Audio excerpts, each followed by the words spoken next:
Hello friends, जय माँ बगलाओं की जयंदा सिंह। देखिए, मैं सॉरी अभी तक ऐसा लग रहा होगा कि नहाई नहीं हूँ। आज इधर अपने घर आई हूँ तो थोड़ा सा आराम, क्योंकि कंटिन्यू 9 तारीख से ट्रैवलिंग करते करते एकदम थकावट हो गया था। अभी आज यहीं पे हैं। अब यहाँ पे आते ही बॉम्बे का टेंशन आ गया, क्योंकि बताइए ना आपको, MHB के पास जो डॉन बॉस्को से टर्न मारते हैं, MHB के पास डेपो के सामने जो जगह थी, वो जगहों को उन लोगों को अलग से कहीं पे भी तो बिल्डिंग में फ्लैट दिए गए थे 150 जनों को। लेकिन वहाँ बहुत सारे जन रहते हैं जिन लोगों को फ्लैट नहीं दिया गया था। जितने लोगों को दिया वो लोग चले गए, और जितने लोगों को नहीं दिया वो लोगों को वहाँ से निकाल दिया गया है। कल का कल ही झोपड़ा तोड़ के उनको निकाल दिया गया, और बहुत सारे जनों पे ये नाम डाला जाता है कि उनको मिल चुका है, वो नहीं कर रहे। मैं क्या बोल रही हूँ, ये चल क्या रहा है आप बताइए। अभी आप सोचिए, अभी कर्नाटक का रिजल्ट आया है।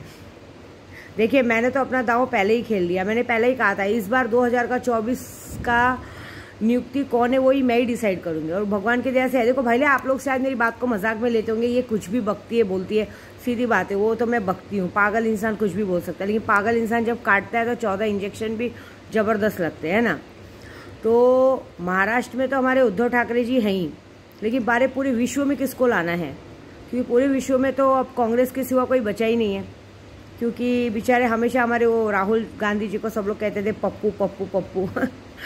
हमारी यूपी में भी अगर कोई इंसान छोटा रहेगा, उसको बार बार बोलेंगे ना, अरे तू बच्चा है रे, तू बच्चा है रे, तो जो बच्चे का ईगो हर्ट करता है ना, वो कुछ ऐसा करके दिखाता है जो किसी ने सोचा नहीं रहता है।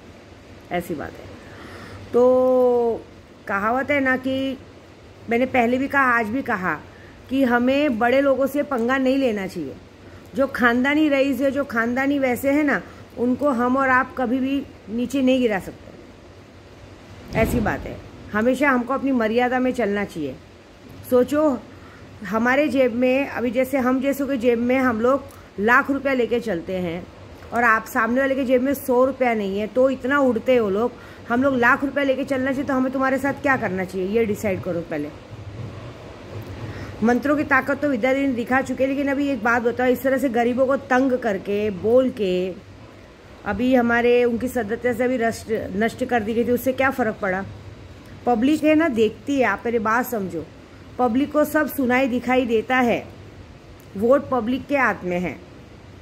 और एक बात बताओ, मैंने तो पहले ही कहा था कि 2023 की इन राशियों को बहुत बड़ा झटका लगेगा। ये राशियाँ 2023 की खराब है, इनके साथ मार खाने वाला ही काम होगा, और वो हो गया, और वो हो रहा है। और जो जो इनका साथ देंगे उनके साथ सब कुछ होएगा। मैं आपको बताऊं, मैं है ना, जब भी कोई लड़ाई लड़ती हूँ ना, तो अंदर तक डीप तक जाती हूँ। मैंने अगर पूजा पाठ किया है तो डीप तक गई हूँ। कौन कहाँ क्या बैठ रहा है, कहाँ से क्या बात हो रही है। अगर कोर्ट कचहरी का भी काम लूँगी तो कोर्ट का नंबर, कोर्ट में कौन सा जज फैसला देने वाला है, ये वो फलाना, सबका नाम। एटलीस्ट अभी जो कभी भी जो फैसला होने वाला है ना विधानसभा में अध्यक्ष के जरिए, उनका तक नाम अटैच करके मैंने तालों का काम शुरू किया है। देख लेना, रिजल्ट बहुत दमदार आएगा, और वही आएगा जो हम चाहते हैं। लेकिन इस तरह से गरीबों का घर तोड़ के क्या मतलब? अभी वहाँ पे मैं आपको सच बोलूँ, मेरी बेटी को मैंने भेजा, क्योंकि मैं गाँव में हूँ इस वक्त। मेरी बेटी को भेजा मैंने कि बेटा आप जाओ जरा वहाँ देखो कि वहाँ के लोगों का हाल क्या है, लोगों को कुछ हेल्प चाहिए तो बोलो। क्योंकि मैं कैसा है, अपने गोराई में बुक्स बांटती हूँ, स्टेज लगाती हूँ, खाना बांटती हूँ, तो वहाँ के लोगों ने हमसे हेल्प मांगी थी कि आपको अगर हमें देना है तो हमारा जब ऐसा कुछ टूटता है तो हमें आप खाने वाने की हेल्प दीजिए। तो मुझे तो खाने की हेल्प पता नहीं। मैंने अपनी बेटी को कहा, वो लोग धूप में बैठे, क्योंकि वो लोग कल से गुस्से में धूप में बैठे। सीधी बात है। मैं अपने सुल्तान जी को सोच रही, इस बार क्या हुआ, उसने अभी तक बारिश क्यों नहीं लाई? इतना बड़ा पूजा हुआ, लेकिन उसने बहुत अच्छा किया बारिश नहीं लाई। क्योंकि एक तो ऐसे ही राजनीति के लोगों ने उन पर कहर तोड़ा है, उन पर आग बरसा दिया। बताओ, इतनी कड़ी धूप में उनको घर से निकाल दिया। सोचो शनिदेव का कितना बड़ा प्रकोप आएगा आप लोगों के ऊपर। इस वक्त सब पे 7.5 चल रही है, 7.5 चल रही है 5 राशियों पे। कन्या राशि का तो इस महीने खत्म हो जाएगा 30 तारीख का, बची 4 राशियां।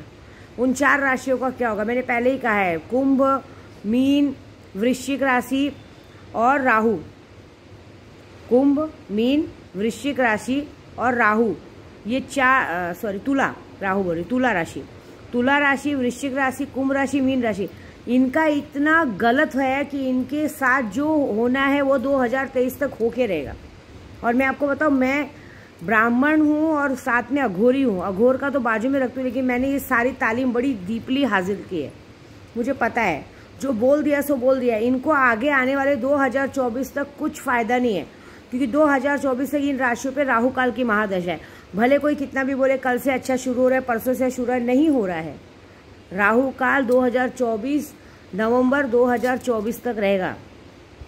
नवंबर की तारीख भी बता देती हूँ, 25 नवंबर 2023 तक इनको ये सारा दुख भोगना है तो भोगना है, ऐसी बात है।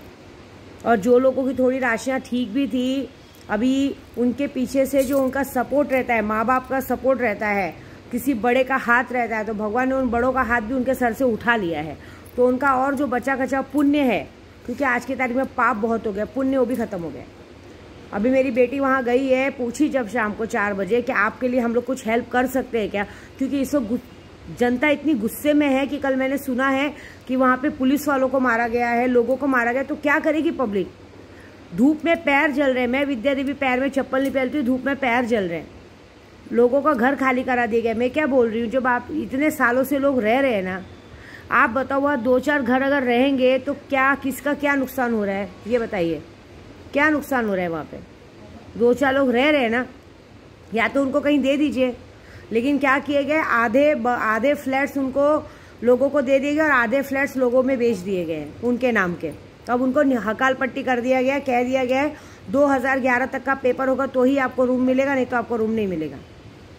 तो बेचारे कहाँ जाएंगे बताओ?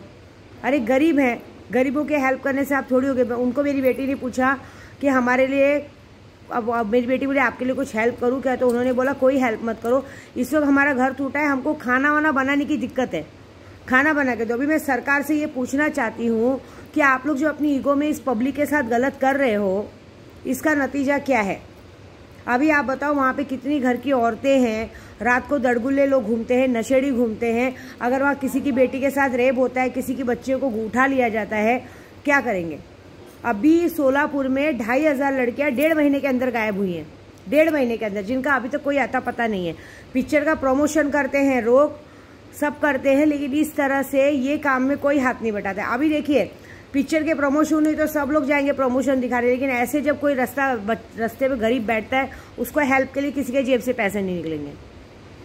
कैसे निकलेंगे? सिर्फ तुम्हारे लोगों ने तुमको बोल बचन करना सिखाया है, दान पुण्य करना तो सिखाया नहीं है। यहाँ पे तो आज की तारीख में हर कोई ये लगा रहता है कि चलो इसी हाथ लगे हाथ हम भी थोड़े बहुत उपा लें। ये होगा क्या? आपको पता है पूरी गोराई का बंदिश है ना विद्या देवी ने किया है। और मैं लिख के देती हूँ, अगर ये अमावस्या तक जो इनके ठेकेदार हैं, मुझे नहीं पता कौन है ठेकेदार, जो इनके ठेकेदार है और जो ठेकेदारों की जासूसी करते हैं, जो ठेकेदारों की दलाली खाते हैं, अगर मैंने उनके घर में उनके ही जवान बच्चों की मौत नहीं की ना, तो विद्या देवी नाम की नहीं मैं, ये याद रखना। जब तुम्हारे घर में किसी की मौत होगी, तुम्हारे घर में कोई दिया जलाने वाला नहीं बचेगा, तब तुमको बता देगा अरे वहाँ गरीब तुम लोगों को हाय दे रहे, तुम्हारा सत्यानाश हो जाए, ये हो जाए, वो हो जाए। अभी वीडियो आएगी, मेरी बेटी ने उन्हें कहा कि आपको स्व इच्छा से, अगर आपकी इच्छा हो तो वीडियो दीजिए, हम यूट्यूब के जरिए ऊपर तक पहुँचाते, शायद आपकी बात सुनी जाए।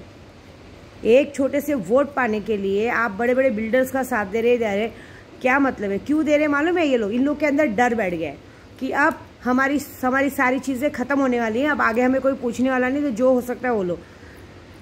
पता है आपको, 4 उंगलियां एक बराबर नहीं होती है। अगर मैं एक उंगली आपकी तरफ करूँगी तो 4 मेरी तरफ है। मैंने लोगों को बांट के खाना सीखा। अब यार सोचो, उस तिलतिलाती धूप में इतनी गर्मी पड़ रही है, इतनी तपती गर्मी में वो बेचारे लोग बाहर हैं, उनका साथ देने के बजाय, उनको सहानुभूति देने के बजाय, उनकी मदद करने के बजाय, वहाँ के लोग बोलते हैं कि अरे वो लोगों को चर्बी है, वो लोगों को निकलना नहीं वहाँ से। अपना घर, अपना घोंसला छोड़ के कौन निकलता है, ये बताओ? भगवान ना करे अगर तुम्हारे ऊपर वाले का कहर पड़ा, अचानक से आज रात को तूफान आए और तुम्हारे बंगले गिर गए, तो क्या करोगे? ये बताओ। चलो भगवान ना करे तुम कहीं रास्ते में निकले हो, जो लोग ये ठेकेदार है ना, चलो तुम लोग रास्ते में निकले हो और भगवान ना करे कहीं से सामने से कार आया और तुम्हारी गाड़ी को उड़ा के तुम्हारा कार एक्सीडेंट हो गया, तो क्या करोगे? ऊपर वाले का कहर कोई नहीं रोक सकता। और ये बात पक्की है कि ऊपर वाले का कहर अब तुम लोग पे बरसेगा, क्योंकि पहले ही तुम लोगों ने गरीबों की बहुत बैंड बजाई है। और मैं इतना जानती हूँ कि जिस जगह पे मैं बैठी हूँ, ये शक्तिपीठ नहीं है, यहाँ पे माँ सती के 51 अंगों में से एक भी अंग नहीं गिरा है। ये साक्षात योग माया की जगह है, ये साक्षात जगत जननी है, समझ रहे हो आप? जब कंस, ये यशोदा माँ की, या जब कंस ने उस कहते ना यशोदा की कोख से जो लड़की आई थी उनको उठा के ऐसा फेंकने गए थे ना, तब उन्होंने योग माया का रूप लिया था। फिर उनको कृष्ण जी ने, जो कहते ना पालन करता है, जगत के पालन करता ने यह आदेश दिया था कि तुम मेरी बहन बन के विंध्य पर्वत पे रहोगी। तो यहाँ बैठी हूँ मैं। अभी जो बहुत सारे लोगों की खबर आ गई कि इधर कहीं कहीं ना कुछ हो गया। ये सब करने से, 2 पैसों के लिए अपने आप को गिराने से अच्छा ऐसे कर्म करो कि हमें ऊपर जवाब देना मिले। आपको मालूम ऊपर, आपने कभी गरुड़ पुराण पढ़ा है? हमारे घर में कोई मरता है ना तो हम लोग गरुड़ पुराण रखवाते हैं। गरुड़ पुराण में देखो हमारे एक एक कर्मों का हिसाब दिया जाता है। और आज की तारीख मरने के बाद का मत सोचो, मरने के बाद होगा। यहाँ का क्या है, यही भोगना पड़ेगा। यहाँ का किया यही भोगना पड़ेगा, आप याद रखना। आप जैसा बोगे वैसा ही पाओगे, उसके अलावा कुछ नहीं पाओगे। जैसा बोगे वैसा। हम लोग पता है छोटे छोटे थे ना, हमारी नानी के घर पे हमको जाने नहीं दिया जाता था। अगर कभी नानी के घर पे रुक भी के खाना भी खा ले तो हमको रात को मारा जाता था, थूक के चटवाया जाता था कि दोबारा जाने का नहीं। आज वही दिन वो लोग भोग रहे हैं। आज हमारे बच्चे नहीं जाते कहीं, हम लोग नहीं देखते, हम लोग शक्ल नहीं देखते। क्यों? क्योंकि तुमने जो बोया तुमने वही पाया। भगवान पैसा एक ही बार देता है, याद रखना। भगवान पैसे की पोटली एक ही बार फेंकता है, लेकिन पुण्य की पोटली हमेशा के लिए रखनी चाहिए। मेरे नाना मुझे एक बात सिखाते थे, बेटा बांट के खाएगी ना तो 4 लोग तेरे लिए खड़े लेंगे, अकेले खाने को सोचेगी ना कोई तुझे खड़ा नहीं करेगा। ऐसी बात है। अरे शर्म करो, क्या करोगे गरीबों की हाय लेके? कौन खड़ा करेगा 2024 में तुम सबको? और 2024 तक के इलेक्शन के लिए सब लोगों को कम से कम मिलना तो चाहिए, वोट के लिए तुम जिंदा तो रहने चाहिए। तुम्हारा नामो निशान ही मिट चुका रहेगा, तुम अपने घर में दुख से बाहर ही नहीं हो पाओगे तो तुम क्या करोगे? बताओ कितनी गलत बात है। देखो मैं एक बात बताऊँ, ये कोई भी अपने पर्सनली ले ले, मुझे सच में नहीं मालूम कि कौन ये करा रहा है। बहुत सारे नाम आ रहे हैं मेरे सामने, ये करा रहा है वो करा रहा है, मुझे नहीं पता। जो भी ये काम करा रहा है, ये बात पक्की है कि मैं तो पहले उनके साथ देने वालों को उनको सजा दूंगी और ये करूंगी, क्योंकि गलत बात है। आप अपना घर बसाने के चक्कर में, अपने बच्चों को ऐशो आराम की ज़िंदगी देने के चक्कर में एक बार भी उन गरीबों का नहीं सोचा है, क्योंकि गरीबी से कभी पाला ही नहीं पड़ा है ना। जिंदगी भर सबको नोच के खाया है, चीट करके खाया है, जिंदगी भर सबको धोखा दिया है। ये सब हजम नहीं होता। एक बार बताओ, हमको लगता है कि हम बहुत आगे बढ़ गए, ये करें, सारा कुछ बीमारी में सब में चला जाता है। मेरी उम्र 41 होने आ गई है, लेकिन मेरी दूर की नज़दीक की दृष्टि सब सही है। मेरे अंदर कोई शुगर उगर कोई बीमारी नहीं है। इतना सारा नशा देने के बाद भी ना विद्या देवी एकदम फिट है। बस पेट में कहते हैं एक बच्चा है, बच्चा भी बहुत जल्दी नॉर्मली होएगा। जब मैं शंका करती हूँ तो बरोबर है, हमारी माता रानी का आशीर्वाद है। कोरोना जैसा महामारी आया था ना, मेरे 5000 भाई और हमारे घर में कोई बुखार से बीमार नहीं पड़ा है, कभी कोई हॉस्पिटल में कोरोना के लिए एडमिट नहीं हुआ है, क्योंकि हमारी माता रानी का हाथ हमारे सर पे था। ऐसी बात है। ये सब अच्छा नहीं है, ये दुख हो रहा है मुझे सुन के। मैंने अभी सच बोलूं, मेरी बेटी को बोला कि खाना भेजो, और अभी हमने विपुल भाई को कहा है कि वहाँ उन लोग ने कहा है कि जब तक हमको घर नहीं मिलेगा हम 10-15 दिन यहीं धरना देंगे। तो भाई मैं दोनों टाइम की तो सक्षम नहीं हूँ, लेकिन एक टाइम का खाना मैंने बोला है उन लोगों को पहुँचा दो, जो हो सके खिचड़ी पुलाव पहुँचा दो। हमको कोई किसी का ना, हमको किसी का सहानुभूति चाहिए, कुछ नहीं चाहिए। बस बुरा इस बात का लग रहा है कि मैं खाना तो पेट भर पहुँचा दूंगी, लेकिन उनको सर पे छाँव कहाँ से दूंगी? आपको पता है गर्मी के मौसम में जिसपे शनि ग्रह भारी होता है ना, वो सर पे छतरी देता है। और तुम जैसे लोगों ने गर्मी के मौसम में गरीबों के सर से छत छीन लिया है। तुम पे शनि भगवान ऐसे हावी होंगे ना, लिख के लेना। तुम्हारी लाशों को है ना, तुम्हारी जब आत्मा जाएंगे ना, उनको तेल में खौलाएंगे और भगवान, और उसका पकौड़ा बना के ना राक्षसों को देंगे खाने के लिए, लिख के लेना। और एक बात याद रखना, जिस तरह से तुमने उनको दुख दिया ना, उनके अंदर की हाय तुमको, तुम्हारे परिवार को, तुम्हारे लोगों को कभी सुखी रहने नहीं देगी। ये लिख के लेना, विद्या देवी का वादा है। तुम्हारे घर में कभी कोई सुख से नहीं रहेगा, ना खाने से पीने से।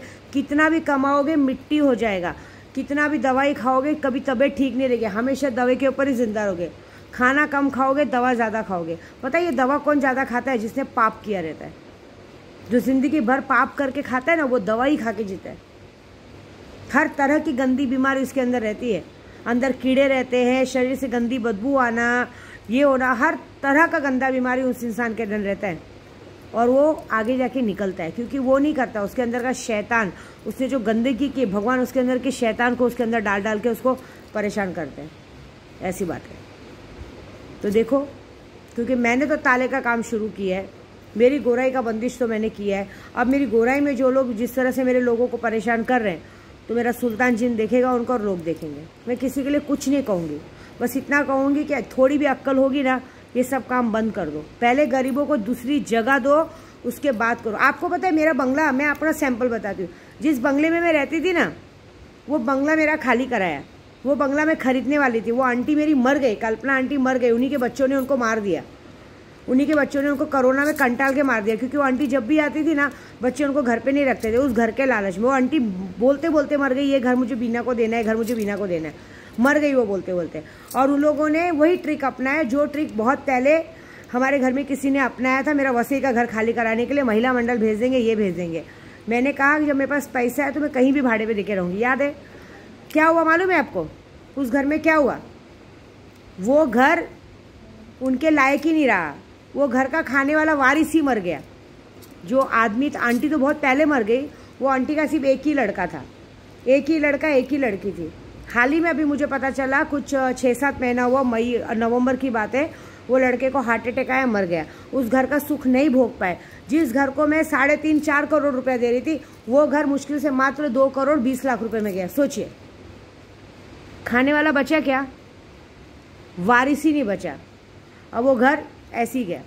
और वो घर अभी जिसने भी खरीदा है ना, दूसरे भी जिसने खरीदा है ना, वो भी उस घर में सुखी से नहीं रहेंगे, क्योंकि उसके अंदर शक्तियाँ हैं।